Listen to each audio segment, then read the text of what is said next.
जय श्री राम। रामायण सिंधी शायरी में व्याख्या हिंदी में पृष्ठ 158 लंका कांड। इसके पहले जब रावण ने अंगद से कहा कि क्या तुम नहीं जानते मेरे जैसा बलशाली कोई नहीं है, तब अंगद ने उसको कहा कि मैं तुम्हारी शक्ति को खूब पहचानता हूँ। तुम ही बताओ कि जब तुम्हारी बहन के नाक और कान काट दिए गए थे, तब तुमने अपनी शक्ति का प्रयोग क्यों नहीं किया? जब हनुमान ने अशोक वाटिका उजाड़ी और लंका जला डाली, तब तुम कहाँ थे? तब तुम्हारे राक्षस क्यों चुप थे? इस तरह बाली उनको उनकी एक एक कमजोरी बता रहा है। अब आगे।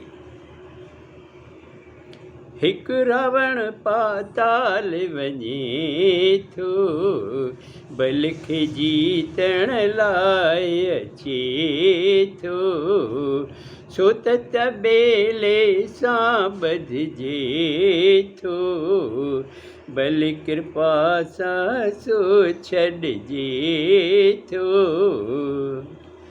अंगद ने कहा कि मैंने एक रावण वो भी देखा जो पाताल लोक गया था और बलि को जीतना चाहता था, पर वो तबेले से बांध दिया गया।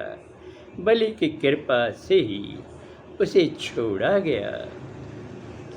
सहस्त्र बाहु बेहक पस्यो, कीड़ो समझी आड़े रखियो, उनत तमाशे में भी लगायो, पुलस्त्य मुनि उन खेत छड़ायो। दूसरा रावण मैंने ये भी देखा कि वह सहस्त्रबाहु की नज़रों में आया था। तब सहस्त्रबाहु ने उसको कीड़ा समझकर अपने पास रख लिया था और उसे तमाशे में भी लगाया था। ये तो पुलस्त्य मुनि की कृपा थी कि उसको उन्होंने छुड़वाया। त्यों बित रावण नाव चवायो, बालिय कच्छ में खेस दबायो, सचपच साग्यो रावण आही, तू त लिकाइण सच थो चाही। तीसरा भी रावण का रूप मैंने देखा था, जिसको बाली ने अपने बगल में दबा दिया था। अब बताओ, वो तुम ही रावण हो या कोई और था? तुम सच को क्यों छिपाना चाहते हो? धारी नारी खे चुरायो, के बलशाली पाण चवायो, हनुमत वाणी ई सच आहे, शर्म हया बितों में नाहे। पर स्त्री को तुम चुरा कर लाए हो, कैसे कहते हो कि तुम बलशाली हो? हनुमान ने सही ही कहा था कि रावण को कोई शर्म हया नहीं है।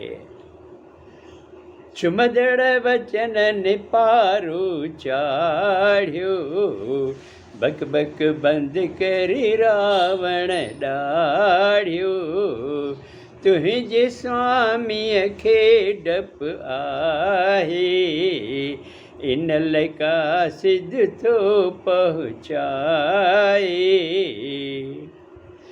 रावण ने अंगद के ये चुभने वाले शब्द जब सुने तो वो अति क्रोधित हो उठा और चिल्लाने लगा कि बक बक बंद करो, मैं तुम्हारे स्वामी को खूब पहचानता हूँ, उसको डर खा रहा है, इसलिए उसने दूत बनाकर तुम्हें यहाँ भेजा है। अंगद स्वामी पचर बुधाई, भरी सभा में अजब कयाई, प्रभु महिमा दे मन मोड़ाई, पिरखणी भुए ते खोड़ाई। अंगद ने जब अपने स्वामी प्रभु श्री राम की बुराई की शब्द सुने तो वह आश्चर्य में पड़ गया और गुस्से में आकर पूरी सभा में उसने अजीब करिश्मा दिखाया। पहले प्रभु श्री राम की तरफ अपना ध्यान लगाया और फिर अपना पैर जमीन पर जमा दिया। अब आगे अगले सोमवार को।